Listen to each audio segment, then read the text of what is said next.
Olá, queridos, queridas, quero te dar um bom dia, que o Senhor nos abençoe, que o Senhor nos guarde. Hoje é a nossa aula, e nossa aula é sobre Antigo Testamento. Nós temos estudado o Antigo Testamento, e o Antigo Testamento ele começa com o livro de Gênesis. A gente já falou um pouquinho sobre ele, a gente vai dar uma relembrada. Que o livro de Gênesis é o livro do início. Bereshit, no princípio, criou Deus os céus e a terra. Falamos exatamente sobre o tempo verbal, né? Esse tempo no princípio a terra era sem forma. Algumas traduções melhores, né? Elas nos falam que a terra se tornou-se sem forma e vazia. E a gente percebe essas questões de já ter existido algo antes desse tempo que a gente vive, né? Falamos sobre isso, e o que é interessante é que os 11 primeiros capítulos do livro de Gênesis, ele vem trazendo situações que vão nortear a nossa fé. Por exemplo, Deus criou todas as coisas. Nós, como crentes no Senhor Jesus, estudiosos da palavra, a gente crê no criacionismo. Deus criou, Deus fez todas as coisas, né? Mas o tempo cronológico do livro de Gênesis, pelo menos nos 11 primeiros capítulos, ele não é muito exato. A gente vê Deus criando os continentes, criando os animais, criando todo ser vivente, o homem como coroa da sua criação. A gente vê nos 11 primeiros capítulos do livro de Gênesis a questão da divisão das línguas, né? Da pluralidade de línguas, quando há a questão da Torre de Babel, né? Nimrod constrói a Torre de Babel. A gente vê nos 11 primeiros capítulos da Bíblia a questão da entrada do pecado do mundo, da desobediência do ser humano, né? Quando Deus ele lança uma palavra para a raça humana, e lança também uma palavra sobre o diabo, a serpente lá do jardim, né? Ali todo um contexto profético de que o filho da mulher, e aí isso já tem uma palavra que vai nos direcionar, e alguns estudiosos falam muito sobre isso, né? Que vão nos lembrar a respeito de Jesus, que o filho da mulher pisaria a cabeça da serpente, enquanto a serpente apenas morderia o calcanhar do ser humano. A gente vê a palavra lançada sobre a mulher, que teria filhos com dores, parto seria dolorido, e também a palavra sobre o homem, que do suor do nosso rosto a gente ia conseguir o nosso sustento e o nosso alimento. É isso que a gente vê nos 11 primeiros capítulos da Bíblia. A gente vê também a questão do dilúvio, né? De como Deus dá um boot, ele tenta dar um restart na questão da humanidade, quando no capítulo 6 de Gênesis a gente percebe que Deus olha para o ser humano e fala assim: o ser humano chegou num nível de maldade tão terrível, que Deus ele se arrepende de haver criado o ser humano. Ele se arrepende de tal maneira que ele fala o seguinte: eu vou destruir o ser humano da terra, eu vou acabar com a humanidade, eu vou tirar isso da terra. Só que ele olha para a terra e encontra Noé. É muito interessante que Deus está sempre encontrando alguém para ser usado por ele para os propósitos dele. Isso é muito lindo. Deus está procurando alguém. Quem sabe Deus está procurando você. Quem sabe você que está ouvindo, né, e vendo esse vídeo aí, você é aquela pessoa que Deus está procurando. Alguém que Deus está olhando e dizendo assim: cara, eu vou usar essa pessoa. Ele é o meu instrumento de salvação. E a Bíblia, na verdade, ela é um livro que trata de salvação, um livro que trata de sobrevivência. E a gente vai aprender um pouquinho sobre isso nessa aula. Mas no capítulo 6, a gente vê a corrupção do gênero humano, entra a questão do dilúvio, né? Capítulo 10, a gente tem as genealogias de Noé, e é muito interessante quando você lê o capítulo 10, ele vai estar falando, né, a respeito de algumas pessoas muito assim específicas. Fala de Nimrod, versículo 8, Cush gerou a Nimrod. Eu estou lendo no capítulo 10 de Gênesis. Cush gerou a Nimrod, o qual começou a ser poderoso na terra. Foi valente caçador diante do Senhor. Daí dizer-se como Nimrod, poderoso caçador diante do Senhor. E nós explicamos sobre essa questão do diante do Senhor. Esse termo é um termo jurídico, tá? Algumas pessoas olham para isso e falam assim: meu Deus, como é que um homem, Nimrod, né, foi um homem poderoso, foi um homem maligno, como é que ele poderia ser isso diante do Senhor? Dá a impressão que Nimrod se apresentava em adoração ao Senhor, mas não. Essa palavra é um termo jurídico, podemos dizer assim, que seria a melhor tradução, em face do Senhor.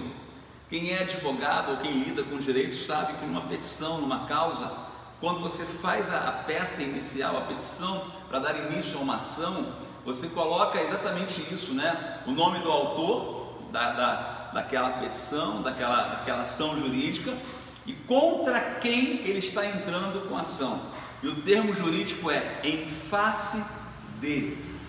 Então, quando você monta uma ação, está dizendo que eu, o autor da ação jurídica, estou indo contra uma pessoa para questionar um direito meu. É exatamente isso aqui que está na Bíblia. Quando a Bíblia fala que Nimrod ele era poderoso caçador diante, ele não estava diante do Senhor numa posição de adoração, mas ele estava diante do Senhor numa posição de confronto. Ele confrontava o Senhor, né? Então ele vem falando sobre Nimrod, e Nimrod vai ser muito importante. Lembra que eu falei sobre coerência e cronologia? O autor do livro do Gênesis, né? Aquela pessoa que compilou o livro de Gênesis, baseado em todas as fontes que nós falamos e que nós explicamos, ele já sabia da história, pois ele escrevia o livro já sabendo o que tinha acontecido. Então, o capítulo 11, o 10 fala de Nimrod, mas o 11 é que vai falar da Torre de Babel e da divisão das línguas. Isso é muito importante para a gente, guarde isso, né? Vem falando de Canaã, vem falando da geração do nome de Éber, versículo 24 de Gênesis 10. Arfaxade gerou a Salá, e Salá gerou a Éber. A Éber nasceram 2 filhos. Por que Éber é importante? Porque ele vem dar origem aos hebreus. Guarde isso. Aqui em Gênesis nós não estamos falando em Israel como nação, nós não estamos falando em judeus, os descendentes de Judá, e nós não estamos falando de judaísmo, que é a religião judaica. Nós estamos falando do proto-Israel, do início da nação. E aí o povo hebreu, eles vêm descendendo de Éber. Isso é muito importante para a gente, tá? Perdão. Então, a gente vai vendo isso. Chega no capítulo 11, a gente vê a Torre de Babel, né? Falando a respeito da língua, da linguagem, tá? Quando Deus desce à terra, olha aquela torre, e a ideia da torre era o quê? Fazer com que o nome de Nimrod fosse celebrado e fosse exaltado. A Torre de Babel, ela é um marco, porque na verdade o ser humano, o homem, ele sempre está criando meios e maneiras para que o seu nome seja adorado, para que o seu nome seja glorificado. Mas escute, sempre será o Senhor a ser glorificado. Deus é para ser glorificado, não o nome do homem. Não somos nós que fazemos a obra, não somos nós que edificamos coisas, não somos nós que geramos ministérios, criamos igrejas, fazemos algo, não, nunca somos nós, mas é o Senhor através de nós. E o nome do Senhor precisa ser exaltado, o nome dele precisa ser adorado. E aí vem fazendo sobre essa questão da Torre de Babel. Depois começa no versículo 10, Gênesis 11, ok? A gente começa a ver os descendentes de Sem. Por que a Bíblia coloca especificamente os descendentes de Sem? Sem é o pai de um povo chamado Semita. E os semitas são importantes, porque eles vão nos dar a questão de Abraão e toda a descendência e toda a posteridade. E aí é necessário ter a descendência, ter esse rol de pessoas que se casaram com outras pessoas, que tiveram filhos, e o nome dos filhos estão aqui, porque você vai entender isso. É para que se baseie e para que dê respaldo a quem seria Abraão no futuro. Mas tem umas coisas muito interessantes aqui, né? Versículo 18 fala de um homem chamado Peleg. Peleg, ele é citado também no capítulo 10, fala que na época dele a terra foi dividida, a terra foi partida. Algumas pessoas acreditam que isso seja a questão da Pangeia, quando os continentes eles eram unidos, e no tempo dele eles foram o quê? Divididos. Tá? Isso são teorias e estudiosos que falam sobre isso. Mas no capítulo, versículo 10 de Gênesis 11, quando a gente chega no versículo 26, fala de um homem chamado Tera. Por que Tera é importante? Porque Tera viveu 70 anos. Versículo 26 de Gênesis 11, acompanhe comigo na sua Bíblia. E diz assim: viveu Tera 70 anos e gerou Abrão, Naor e Arã. E aí a gente começa a ver na Bíblia a primeira menção ao nome de Abrão. E quando a gente chega aqui no versículo 32 de Gênesis 11, você vai ver um negócio interessante. E havendo Tera vivido 205 anos ao todo, morreu em Harã.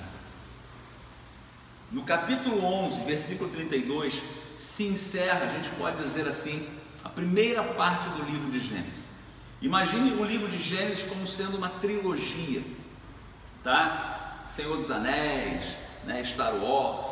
Pensa nisso, numa história que é contada em partes, onde a primeira te dá o pano de fundo para que entre a segunda, que te dá o pano de fundo para que entre a terceira, que te dá o pano de fundo para que entre a quarta história, tá? No capítulo 12, a gente pode dizer que começa uma nova história. Parece que quem compilou o livro de Gênesis, né, ele para no versículo 32. A gente tem que entender também que na época os escritos originais eles não tinham capítulos nem versículos. Isso é algo bem recente na história, tá? Para que a gente tivesse conseguisse entender melhor os textos bíblicos, eles foram divididos em capítulos e versículos, mas naquela época não, eram rolos escritos, né, de maneira uniforme, como se fosse um livro inteiro mesmo. Mas quando chega no capítulo 12, a gente começa uma nova história. Que história é essa? História de Abrão. Por que a história de Abrão é importante? Porque Abrão, ele é um camarada que ele tem importância no judaísmo, no islamismo e no cristianismo. As três religiões, as três maiores religiões do mundo, elas têm Abraão como peça fundamental, como base, sustentáculo da sua história. É de Abraão que vai sair os patriarcas da religião judaica. É de Abraão que é gerado Ismael, do qual Deus tem uma palavra para Ismael, da onde Ismael gera também 12 filhos, que são 12 príncipes. E a Bíblia fala coisas interessantíssimas sobre Ismael, e isso é importante estar em Gênesis, porque vai nos trazer explicações sobre o povo semita árabe, tá? É muito importante a gente entender essas coisas. E Abrão, ele vai gerar também, ele é considerado para nós cristãos, Hebreus capítulo 11, o pai da fé, era o homem de fé, né? Então ele tem importância. Por isso que o autor de Gênesis, ele se foca nisso. Ele terminou a explicação de toda a construção da nossa terra, do nosso planeta, do ser humano, da questão do pecado, de como o pecado entra na raça humana. Ele vem explicando sobre a divisão dos continentes, ele vem explicando sobre a questão da divisão das línguas, o dilúvio, a arca de Noé. Mas quando chega no 12, ele fala assim: pronto, terminei a primeira parte. Imagine assim, terminando o primeiro filme da trilogia, a primeira parte da trilogia, como é que se termina isso, né? O pai Tera, o pai de Abraão morrendo, e Abraão sendo colocado agora como personagem principal. E Abraão, ele vai ser o personagem principal praticamente de toda a Bíblia. Claro, Jesus, ele, no Novo Testamento, ele assume, e a gente pode também falar isso, que Jesus é o centro da palavra, claro, com certeza, mas é Abraão que vai dar o sustentáculo, ele vai dar a base, ele vai ser o tronco dessas grandes religiões que creem no Deus único, que são monoteístas e creem num Deus que salva, num Deus que controla, num Deus que governa e num Deus que está acima de todas as coisas. Glória a Deus por isso, né? Mas quando a gente chega aí a gente vê o capítulo 12, 16, 17, vem falando as histórias de quem? Histórias de Abraão, de Isaac e de Jacó. Capítulo 37 de Gênesis. Abra comigo aí a sua Bíblia, no capítulo 37 de Gênesis.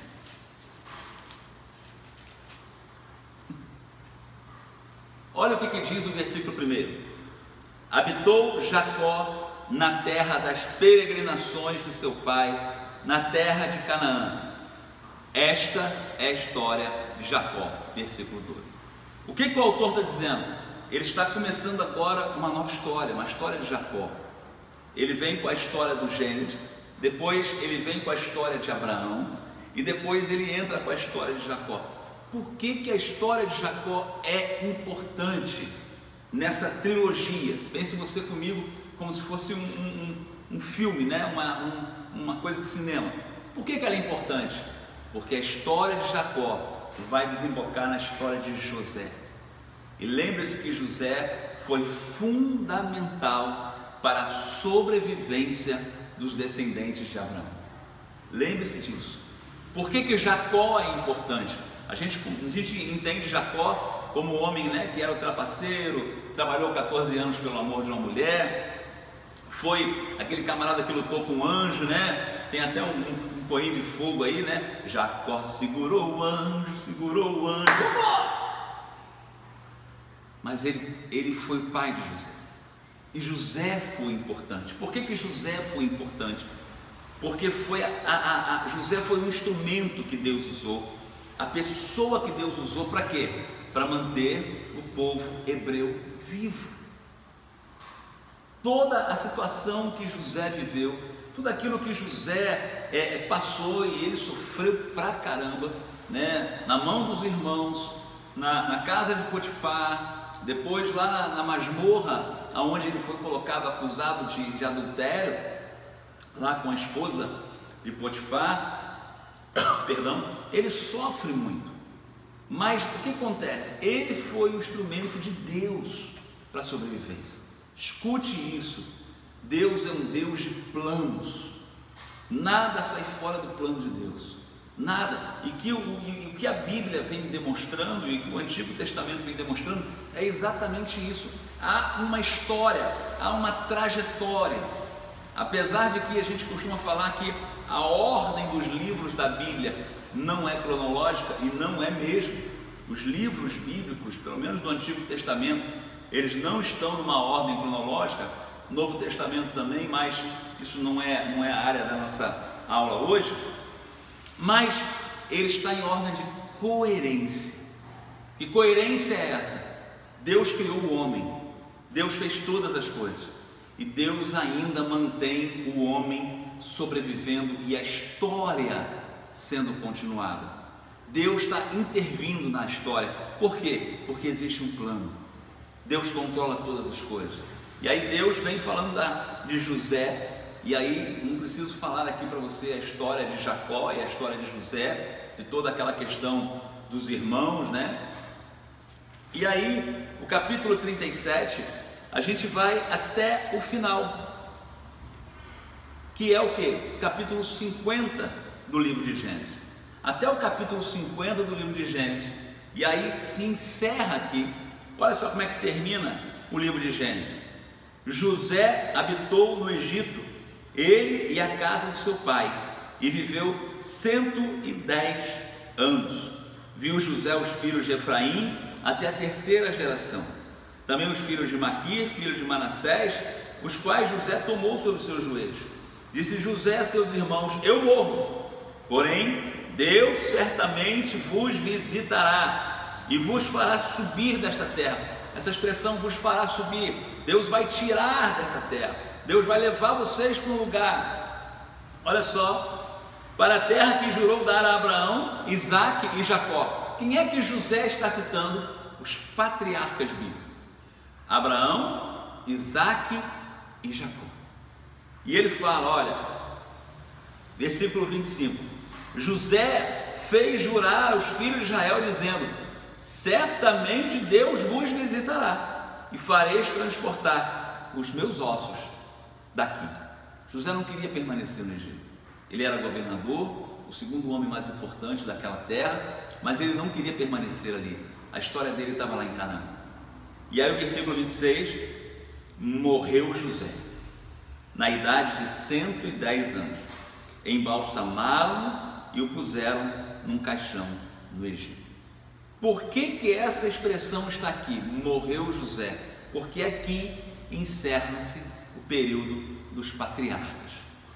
Nesse momento aqui, toda a história dos patriarcas, Abraão, Isaque e Jacó. E lembre-se, capítulo 10 e capítulo 11 de Gênesis, eles são importantes porque eles vão dar a base para a história de Abraão. Eles estão falando dos descendentes de Sem, dos semitas, e eles vêm dando o que? A base para que Abraão nasça, a explicação. Por que isso é importante? Porque, amados, para a gente, nós ocidentais, nós não nos preocupamos com a nossa linhagem. Nós herdamos um sobrenome e às vezes algumas pessoas nem gostam do sobrenome que herdaram, mas aquele sobrenome diz de quem você é filho. Para o oriental faz muito importância, porque ele está dizendo o seguinte: eu tenho uma origem, e essa origem, ela vai me dar base e autoridade para eu exercer uma função nesse plano de Deus. E aí vem capítulo 10, capítulo 11, dando essa base e esse respaldo para que Abraão pudesse exercer o seu chamado e ser considerado pai da fé para os cristãos, patriarca para os semitas, da onde vem Abraão, Isaque e Jacó.